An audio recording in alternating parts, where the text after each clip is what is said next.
Neste vídeo vamos então introduzir aqui mais alguns conceitos relacionados com o tratamento de imagem e neste caso vamos falar um pouco sobre o que é o sistema RGB e iniciar algumas abordagens aos conceitos básicos sobre a utilização de canais. Um dos aspectos fundamentais do Photoshop, para além daquelas ferramentas que já vimos que nos permitem fazer seleções, recortes, selecionar, copiar, colar, etc., é o facto de nós podermos usar o Photoshop para ajustar alguns detalhes das fotografias que nós tiramos com as nossas máquinas fotográficas. E vamos neste vídeo, muito rapidamente, explicar aqui dois conceitos de uma forma relativamente básica. O primeiro conceito é o conceito do RGB. O que é isto do RGB? E já vamos verificar o que é. É um sistema de cores, ou de catalogação de cores, que funciona de uma forma bastante específica. E vamos também falar sobre o conceito de canais, mas ainda de uma forma muito superficial. Para nos auxiliar ao estudo desses conceitos, eu vou abrir aqui uma imagem, bastante sugestiva, por sinal. É uma imagem do rosto de uma modelo e para explicar exatamente então o que é que se trata propriamente do RGB e porque é que esse sistema tem a ver também com os canais. Ora, o que acontece com o Photoshop e a forma como ele analisa cada uma das imagens que tem que apresentar é da seguinte forma. O Photoshop, como já tivemos a ocasião de ver, e se nós aqui aproximarmos o suficiente, vamos ver que a partir de uma determinada altura os nossos pixels vão ficar com uma grelha aqui bem visível, com uns contornos a branco, mas significa isto que cada um destes quadradinhos que compõem a imagem, ele é composto essencialmente por três valores, ok? E estes três valores são considerados então os valores RGB. Os valores RGB correspondem exatamente às letras Red, Green e Blue. E, eventualmente, uma das formas de nós podermos verificar como funciona o sistema RGB é precisamente entrando aqui no espaço de seleção de uma cor. E para isso eu vou fazer aqui um clique para que me seja apresentado aqui este quadro.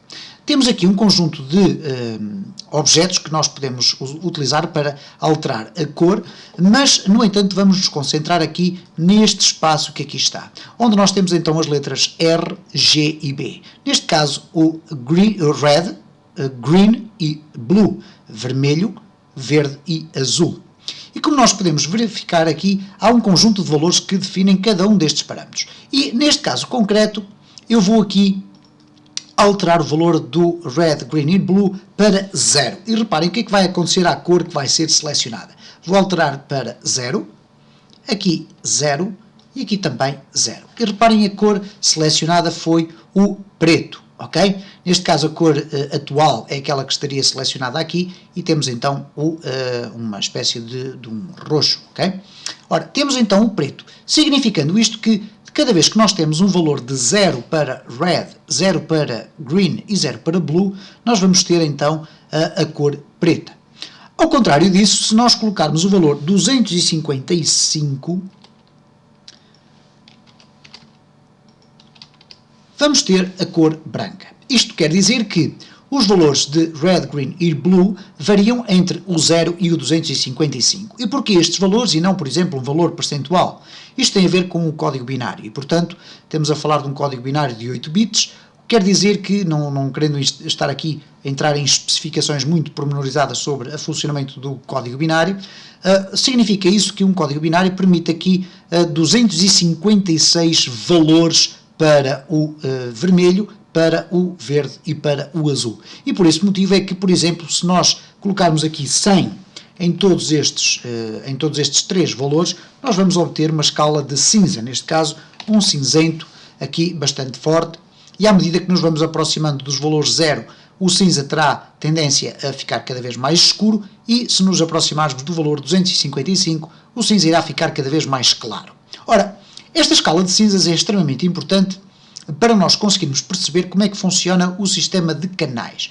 Já se vimos então que estas cores que aqui aparecem, elas são um conjunto de combinações de cores, ou melhor, de valores Red, Green e Blue, que nos permitem ter esta cor acastanhada. Nós podemos muito rapidamente ver quais são os valores de Red, Green e Blue de cada um destes pixels, utilizando, por exemplo, o Eyedropper. O Eyedropper é uma ferramenta que nos permite ir buscar a cor de um determinado espaço. E neste caso vamos aqui clicar no centro desta. E reparem, a cor foi selecionada. Eu posso fazer aqui um clique e automaticamente os valores que aqui me são apresentados correspondem aos valores de red, green e blue. Portanto, temos aqui mais vermelho, até porque o tom é ligeiramente mais avermelhado, depois temos um verde misturado aqui no meio e temos também um bocadinho de azul. E, portanto, todas as cores do espectro de cores vão ter aqui, então, valores de vermelho, verde e azul. Apenas para terminar esta referência ao red, green and blue, nós vamos colocar aqui, por exemplo, 0 no green, 0 no blue, e se colocarmos 255 no vermelho, vamos ter o tom vermelho máximo. O mesmo acontecerá com os outros valores, neste caso 0, 255, e vamos ter um verde máximo, ok? E o mesmo acontecerá então com o azul, se nós colocarmos também 255. E reparem então, temos ali o azul máximo. Feita esta explicação, vamos aqui mostrar de que forma é que o Photoshop interpreta as imagens. Vamos aqui afastar e reparem o seguinte. No caso dos layers, eu agora vou aqui encostar os layers, ou vou fazer aqui simplesmente um reset ao Workspace Essentials, isto para que os painéis sejam reposicionados na sua posição normal. Vamos aqui fazer um reset e temos então os layers reposicionados novamente aqui no fundo. Reparem que para além dos layers, neste conjunto de opções ou de painéis, temos também o Channels. E se nós clicarmos em Channels, vamos assistir a uma coisa extremamente interessante. Vamos verificar que existem, para esta imagem, 4 objetos aqui. E estes objetos nada mais, nada menos são do que, no topo, a combinação dos 3 canais que estão por baixo. E cada um dos canais é o canal Red, o Green e o Blue. E onde reparar que estes canais não estão nem a vermelho, nem a verde, nem a azul. Estão sim na escala de cinza. Ora, o que é que acontece? Eu posso selecionar e ativar ou desativar ou tornar visível ou invisível cada um destes canais, para isso clicando apenas num deles. Se eu clicar no do topo, ele vai selecioná-los todos. Mas se eu clicar, por exemplo, aqui no Red, eu vou simplesmente ver o canal vermelho. Ora, o canal vermelho, neste caso, não é nada mais, nada menos que um conjunto de escalas em tons de cinza. E, portanto, é a combinação, quer dos cinzas deste canal vermelho, quer dos cinzas do canal verde e o do canal azul, que nos vai permitir ter então esta combinação de cores. E reparem então que eu tenho aqui, no Red tenho tons bastante claros, aqui à exceção do interior do olho e alguns aspectos do cabelo. Depois, quando seleciono o canal do verde, vamos ter já um conjunto de tonalidades mais intermédias e quando carrego no azul vamos ter aqui inclusive alguns tons bastante escuros. Ora, esta imagem é muito sui generis porque ela nos permite falar um pouco sobre o conceito dos canais relacionado com os shadows, os midtones e os highlights. Ora, o que é que isto significa? Nós temos no espectro de cinzas, e neste caso, sendo que a imagem seria aqui uma gradação de cores, eu vou até, inclusive, fazer aqui rapidamente o seguinte, vou aqui clicar para fazer um layer, e sobre esse layer eu vou fazer aqui uma gradação de cores em tonalidade cinza. Vou selecionar aqui um espaço desta imagem, okay?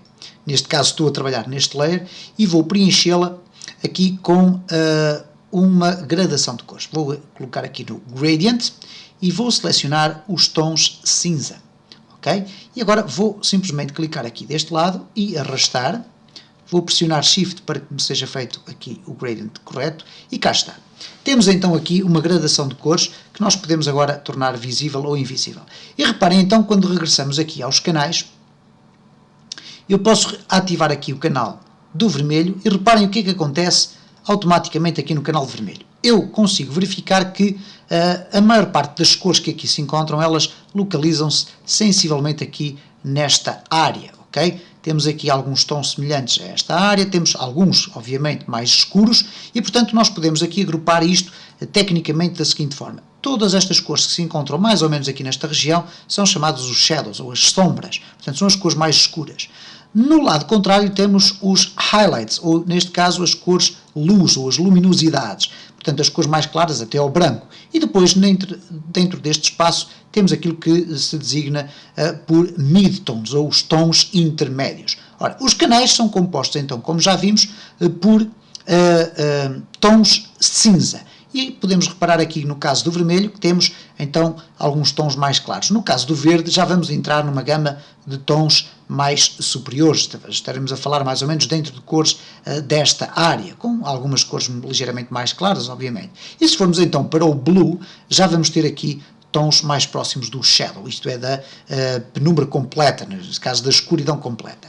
Significa isto que, por exemplo, em cada um destes canais vamos ter valores de vermelho muito ténues, valores de verde intermédios e valores de azul um pouco mais carregados para fazer a parte mais viva da imagem. Ora, o que acontece então tecnicamente é isto. Eu vou aqui retirar a seleção e neste caso eu estou a ver a imagem a cinza porque eu tenho aqui nos meus canais selecionados apenas o blue. Se eu carregar aqui no RGB eu vou ter a minha imagem completa. O que significa que nós temos aqui tons vermelhos, tons verdes e tons azuis misturados. É basicamente desta forma que o Photoshop interpreta as imagens e com certeza iremos ter a ocasião de ver de uma maneira um pouquinho mais detalhada qual é a influência que os canais têm nas imagens.